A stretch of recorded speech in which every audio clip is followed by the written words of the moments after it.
Les gens fuient la France, plus que jamais. Et peu importe que vous soyez de gauche, de droite ou sans étiquette, il y a un ras-le-bol général. Et la question, c'est plus pourquoi ils partent, mais plutôt pourquoi vous êtes encore là. Parce qu'aujourd'hui, la France, c'est un hôtel 3 étoiles qui vous facture au prix du Ritz. Des impôts délirants, des services qui s'effondrent, de l'insécurité et une liberté qui fond un peu plus chaque année. Mais le pire, c'est que tout ça va empirer.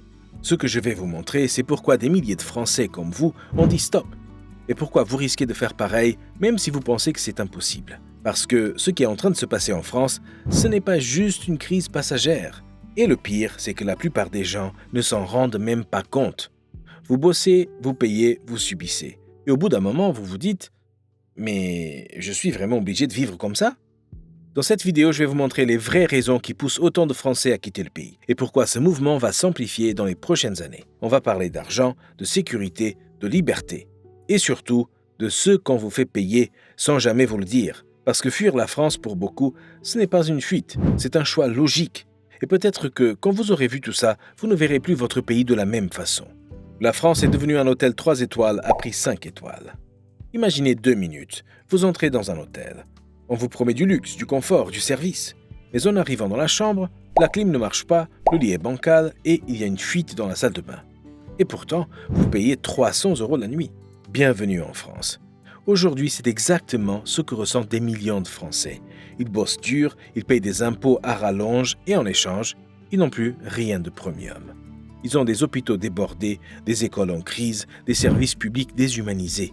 Et tout ça avec un prélèvement à la source qui ponctionne 45, 50, parfois 60% de ce que vous gagnez. Sans parler de la TVA, de la taxe foncière, des charges sociales et du simple coût de la vie qui explose.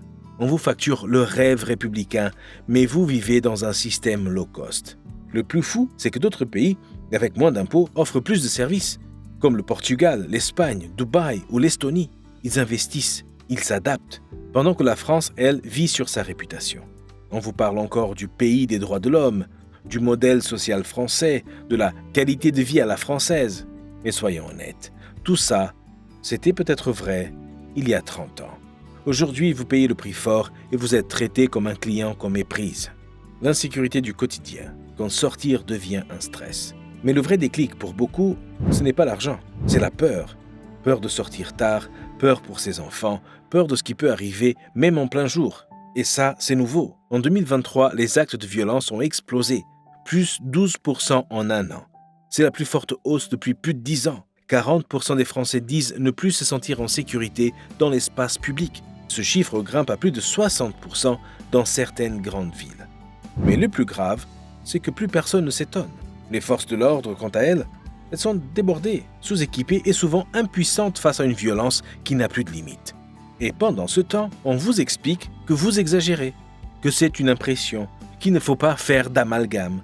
Mais quand vous commencez à adapter vos horaires, vos trajets, vos habitudes, ce n'est plus une impression, c'est une réalité. Et quand même vos efforts ne suffisent plus, il vous reste une seule chose à faire, fuir ou subir.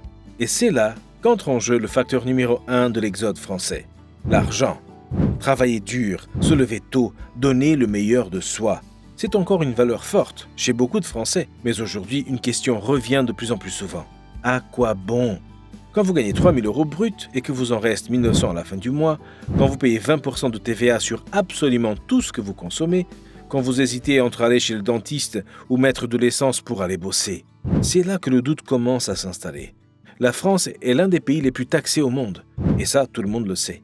Mais ce que peu de gens réalisent, c'est à quel point le retour sur investissement est devenu minable. Vous payez des impôts, beaucoup. Mais en face, qu'est-ce que vous recevez vraiment ? Des routes délabrées, des services publics qui ferment, des délais de 8 mois pour une IRM. Et pendant ce temps, vous continuez de cotiser, vous continuez de bosser. Mais les charges s'empilent, les entrepreneurs s'étranglent à petit feu, les retraités sont forcés de continuer à travailler. Et la classe moyenne, elle glisse doucement vers la précarité. Et c'est pas faute d'effort, c'est juste que le système est devenu injuste. Et le pire, c'est que pendant que vous ramez en France, d'autres pays font le contraire. En Estonie, l'impôt est simple et lisible. Au Portugal, les nouveaux arrivants bénéficient d'exonérations. À Dubaï, il n'y a même pas d'impôt sur le revenu. Et pourtant, ces pays ont des écoles modernes, des infrastructures neuves et un niveau de vie qui fait rêver. Non, ils ne sont pas parfaits, mais le rapport qualité-prix est là. Et pour de plus en plus de Français, le calcul devient évident. Sauf qu'il y a une chose qu'on ne peut pas acheter, même avec moins d'impôts, même avec un meilleur salaire, c'est la liberté. Et aujourd'hui, on sent qu'on est en train de la perdre. Pas brutalement, pas d'un seul coup, mais doucement. Un QR code par-ci, une caméra par-là, un formulaire pour sortir, des discours à surveiller et des mots qu'on n'a plus le droit de prononcer. Le pire, c'est qu'on s'y habitue. On finit par dire « c'est normal, c'est comme ça maintenant » et on baisse la tête. On accepte d'être fliqué, traqué, noté. On accepte que ses opinions dérangent et parfois on les garde pour soi. On parle de liberté d'expression, mais elle devient conditionnelle. Elle tient tant que vous pensez comme tout le monde, tant que vous restez dans les clous. Et ce climat, il s'étend. À l'école, on formate. Dans les médias, on filtre. Sur les réseaux, on censure. Et vous devez faire attention à tout. Attention à ce que vous dites, attention à ce que vous partagez, attention à comment vous vivez. On vous dit que c'est pour votre sécurité. Mais est-ce encore vous qui décidez de ce qui est bon pour vous? De plus en plus de Français disent non.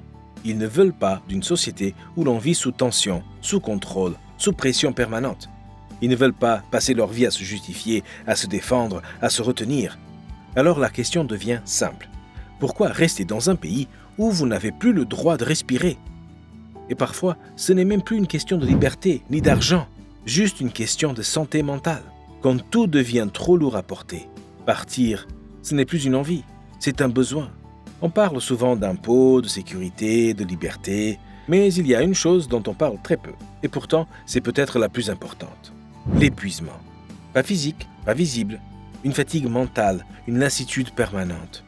Chaque jour, il faut lutter contre l'administration, contre les taxes, contre la paperasse, contre la peur du lendemain. On se lève fatigué, on rentre vidé, et entre les deux, on a juste essayé de tenir. On ne vit plus, on gère. On gère les imprévus, les hausses de prix, les retards, les fermetures, les coupures, les grèves, les alertes, les mesures exceptionnelles. Et cette tension permanente, elle laisse des traces. Des Français qui dorment mal, qui craquent, qui s'isolent, qui fuient les infos, les débats, les conflits, pas par des intérêts, par instinct de survie. Ils n'ont pas forcément envie de partir, mais ils n'en peuvent plus de rester. Ils ont l'impression de vivre dans un pays qui draine leur énergie jour après jour sans jamais rien rendre. Et à un moment, ce n'est plus une réflexion, c'est une décision.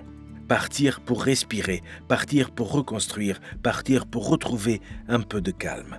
Pas pour faire fortune, pas pour s'exiler, juste pour avoir le droit d'aller bien. Et c'est là qu'on comprend une chose essentielle. Partir, ce n'est pas fuir, c'est refuser de se laisser couler avec le navire. On vient de lever le voile sur une autre réalité de la France. Un pays qu'on aime profondément, mais qui use, qui fatigue et qui parfois n'écoute plus ses propres enfants. Rester devient lourd, partir fait peur. Et entre les deux, il y a cette question qui revient sans cesse. Qu'est-ce que je fais maintenant que je sais tout ça? Parce que fuir un système, ce n'est pas juste changer de pays. Ce n'est pas poser une valise au soleil. C'est reprendre le contrôle de son temps, de son argent, de ses choix. C'est construire une vie qui tient debout, peu importe la météo, peu importe le pays. Et si vous voulez poser ces bases-là, si vous voulez construire quelque chose de solide, vraiment solide, Neige Douma peut vous aider. Il a listé les business en ligne les plus efficaces à lancer en ce moment. Des business accessibles, adaptés à une nouvelle vie où que vous soyez sur la planète. Cliquez ici pour voir la vidéo.